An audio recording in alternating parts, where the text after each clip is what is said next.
At 3:47 on the morning of the 26th of January, 1945, Private First Class Martin Sullivan crouched in a frozen foxhole outside the Belgian town of Hürtgen, watching shadows move through the trees 200 yards east. 23 years old, from rural Pennsylvania, 8 weeks in combat with the 78th Infantry Division. The temperature had dropped to 12 degrees below zero. His hands were numb inside his wool gloves. His M1 Garand felt like a block of ice. Intelligence had warned them the Germans were regrouping, remnants of shattered divisions pulling back from the bulge, desperate men with nothing left to lose. Sullivan's patrol consisted of 11 soldiers positioned along a logging road that cut through dense forest. Their orders were simple: hold this position, report enemy movement, wait for dawn. The shadows stopped moving at 3:51. Sullivan raised his rifle and peered through the darkness. The forest was silent except for wind moving through bare branches. No birds, no animal sounds, just that terrible quiet that comes before violence. Then the forest erupted. Muzzle flashes lit the tree line like camera bulbs. German voices shouted commands. Machine gun fire raked the American positions. Sullivan dropped into his foxhole as bullets cracked overhead. Dirt and frozen snow kicked up around him. The sound was deafening. His squad leader, Sergeant Robert Chen, was screaming into the radio, "Contact. Heavy contact. Estimate company strength. We need support now." But Sullivan already knew the truth. Support was 40 minutes away. The nearest American unit was dug in 3 miles west, defending the approach to Hürtgen. By the time reinforcements arrived, this fight would be over one way or another. The German assault came in waves. First squad emerged from the trees at full run. 15 men charging the American positions with rifles and submachine guns. Sullivan rose from his foxhole and fired. The Garand kicked against his shoulder. A German soldier dropped. Sullivan worked the action, fired again. Another man fell. The M1 Garand held 8 rounds in an internal magazine. When the last round fired, the empty clip ejected automatically with a distinctive ping. That ping told everyone within earshot that your rifle was empty, that you had perhaps 2 seconds to reload before someone killed you. Sullivan burned through his first clip in 12 seconds. The empty clip pinged out. He grabbed a fresh one from his belt, thumbed it into the receiver, let the bolt slam forward. 3 seconds total. Fast for combat conditions. Not fast enough. A German soldier was 15 yards away, running straight at him. Sullivan brought the Garand up and fired. The German went down hard.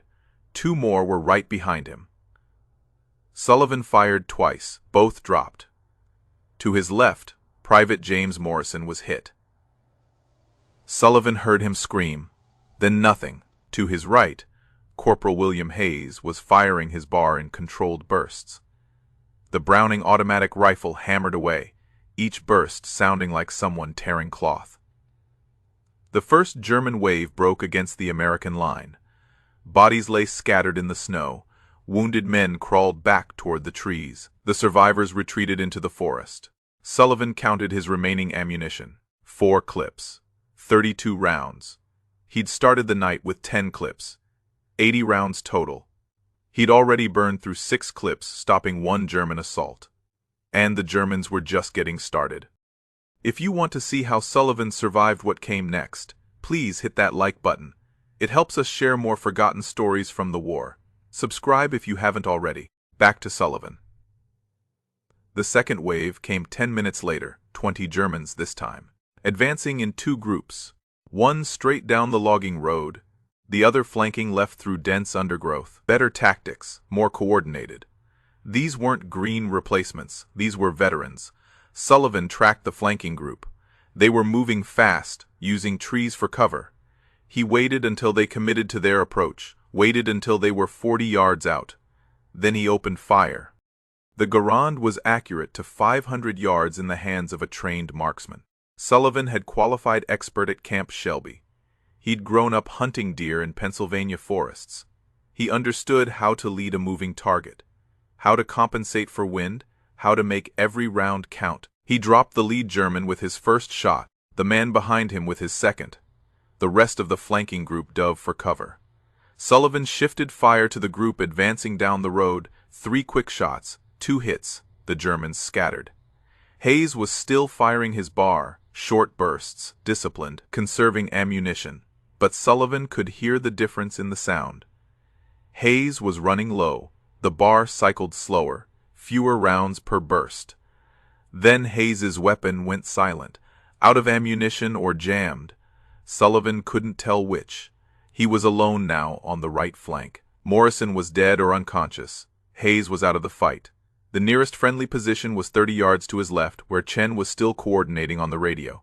The Germans saw the opportunity. 4 soldiers broke from cover and rushed Sullivan's position. They were fast, disciplined, working as a team. 2 firing while 2 advanced. Leapfrog tactics, standard infantry doctrine. Sullivan shot the first man at 20 yards, the second at 15. The third stumbled and fell before Sullivan could fire. Friendly round from somewhere, the 4th German went to ground behind a fallen tree trunk. Sullivan reloaded. His hands were shaking now, not from fear, from cold. His fingers had gone numb. He fumbled the clip, dropped it in the snow, grabbed another, got it loaded, brought the rifle up. The German behind the log was firing. Bullets struck the edge of Sullivan's foxhole. Frozen dirt exploded in his face. He couldn't see, couldn't aim. He fired blind. 3 rounds into the log, the German fire stopped. Sullivan wiped snow and dirt from his eyes. His vision cleared. The German wasn't behind the log anymore. He was 5 feet away, coming over the edge of the foxhole with a knife. Sullivan swung the Garand like a club. 8.5 pounds of wood and steel. The butt caught the German in the jaw, bone cracked. The man dropped. Sullivan shot him twice to make sure. The forest went quiet again. Sullivan checked his ammunition. 1 clip remaining, 8 rounds. He'd started the night with 80, now he had 8. And the Germans still hadn't committed their main force. The third wave came at 4:23. Sullivan saw them forming up in the trees. Not 15 men, not 20. Dozens, maybe 50, maybe more. Too many to count in the darkness. Chen saw them too. He was screaming into the radio, "Where is that support? We're about to be overrun. We need everything you've got. Artillery? Air support? Anything." The radio crackled back. "Artillery in 12 minutes. Air support grounded due to weather. Reinforcements en route, but ETA unknown. Hold your position, 12 minutes. Sullivan looked at his remaining ammunition. 8 rounds. He looked at the Germans massing in the trees. 50 men, maybe more. The mathematics were impossible.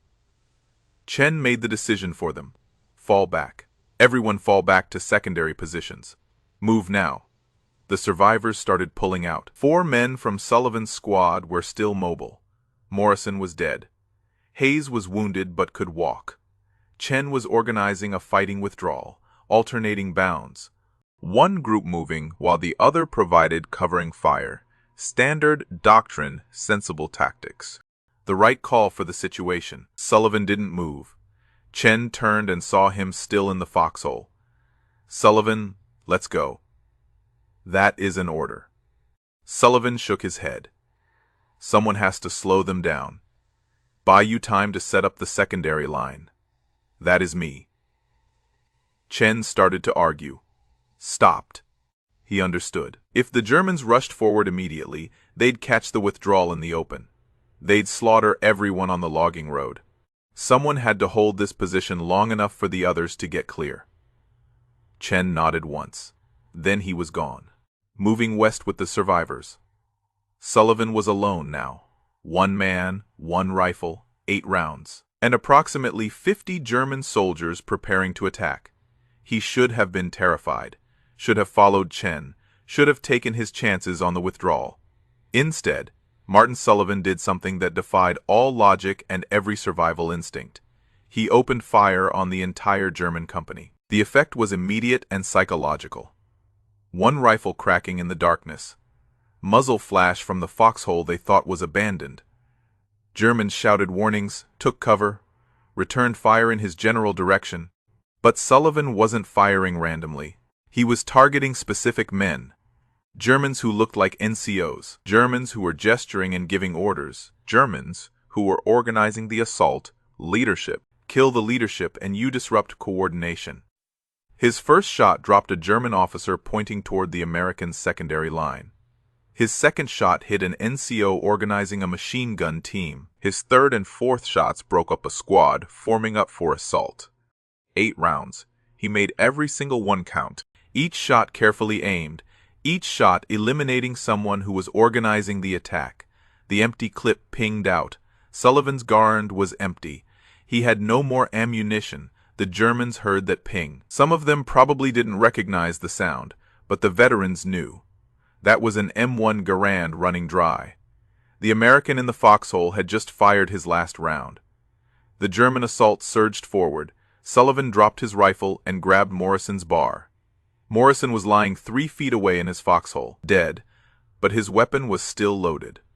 Sullivan had watched him load a fresh magazine just before the first German wave.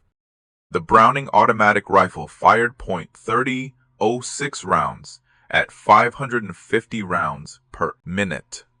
In the hands of a trained operator, it was devastating. Sullivan wasn't bar qualified. He'd fired one maybe twice in training, but desperation is an excellent teacher. He held the trigger down and swept the weapon left to right across the attacking Germans. The recoil was brutal. The muzzle climbed. He forced it down and kept firing. Tracers arced through the darkness. Germans dropped. Others dove for cover. The assault hesitated. The bar ran dry in 4 seconds, 20 rounds gone. Sullivan dropped back into the foxhole. His ears were ringing. His hands were burned from the hot barrel. He'd just fired 20 rounds without aiming. Pure suppressive fire. Violence for the sake of violence. And it had worked. The German assault had stalled. But they'd be back. They'd regroup. They'd realize it was one man with an empty rifle and an empty bar, and then they'd come again. Sullivan looked around the foxhole. Grenades. Morrison had 3 fragmentation grenades on his belt. Sullivan grabbed them, pulled the pins on 2, held them for a 3 count to cook off the fuses, then threw them into the darkness toward where the Germans had taken cover. The explosions lit the forest, orange flashes. The sound of shrapnel hitting trees and flesh. German voices shouting for medics. Sullivan threw the 3rd grenade, another explosion. More screams. Then silence. Not the silence of peace. The silence of enemies waiting in darkness. Each side trying to figure out what the other was doing. Sullivan checked Morrison's body for more ammunition, found 2 more bar magazines, 40 rounds. He loaded one into the weapon, kept the other in his left hand for a fast reload. His original foxhole was exposed now. The Germans knew exactly where he was. Staying there was suicide. He grabbed the bar and crawled west 20 feet. Found another depression in the ground, dropped into it. Not a proper foxhole, just a natural low spot, but it gave him different firing angles. The Germans came again at 4:41. Not a wild rush this time. Cautious. Moving from tree to tree, coordinated fire and movement. They'd figured out it was one man. They were adapting. Sullivan let them close. 40 yards, 30, 25. Then he opened fire with the bar. 3 round bursts, controlled fire. Aiming for center mass, Germans dropped. The rest took cover. Sullivan shifted position again, crawled 15 feet right, found another low spot. The Germans fired at his previous position. Bullets struck empty ground. This was Sullivan's advantage now, mobility. The Germans thought they were attacking a fixed position. Instead, they were fighting a man who kept moving, who kept hitting them from unexpected angles, who refused to stay pinned down. It was guerrilla warfare. 1 man against 50, and Sullivan was winning. Not because he was a better soldier, not because he had superior weapons, because he understood something the Germans didn't. He had nothing to lose. The Germans wanted to advance. They had objectives, orders, a timeline. They needed to push through this position and continue west. Every minute they spent fighting Sullivan was a minute they weren't accomplishing their mission. Sullivan didn't have a mission anymore. His mission was to survive the next 60 seconds. Then the 60 seconds after that, nothing else mattered. That mindset made him unpredictable, dangerous. The Germans couldn't understand why one American rifleman wouldn't withdraw, wouldn't surrender. Just kept shooting from different positions.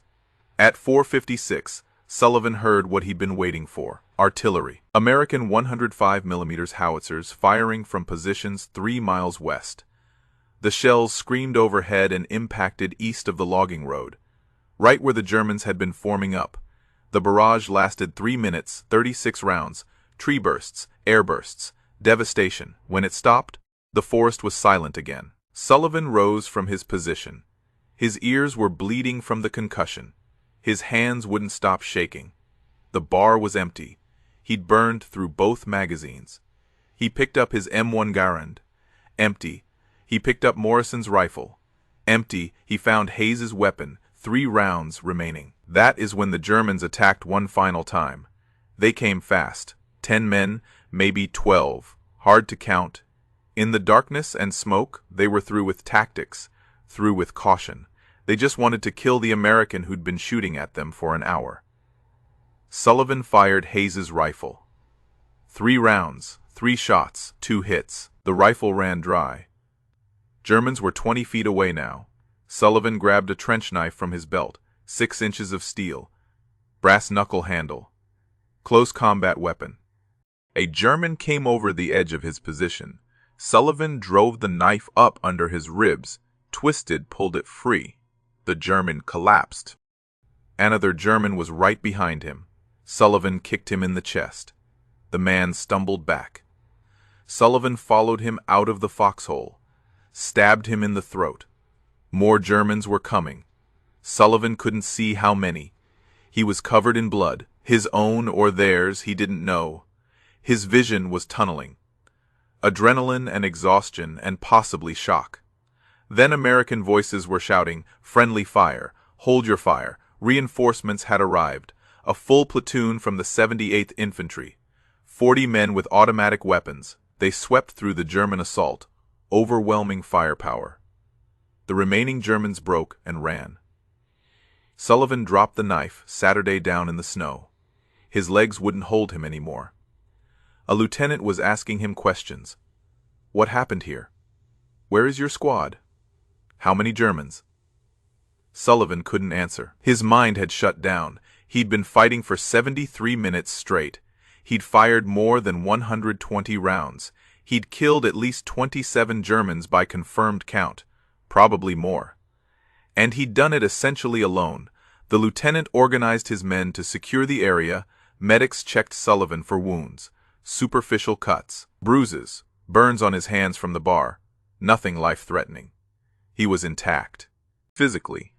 At dawn, they counted the German dead, 43 bodies in and around the logging road. More blood trails leading east into the forest. Wounded who'd been dragged away. Conservative estimate put German casualties at 60 to 70 men. One American squad had faced a German company. One American rifleman had held the position long enough for his squad to escape and reinforcements to arrive. One man with standard infantry weapons had broken a German assault through pure violence and refusal to quit. The 78th Infantry Division awarded Sullivan the Distinguished Service Cross, second highest decoration for valor. The citation read, "For extraordinary heroism in action against enemy forces on the 26th of January, 1945. When Private First Class Sullivan, acting alone and under intense enemy fire, held a critical position against overwhelming odds, inflicting severe casualties on the enemy and allowing his unit to establish defensive positions."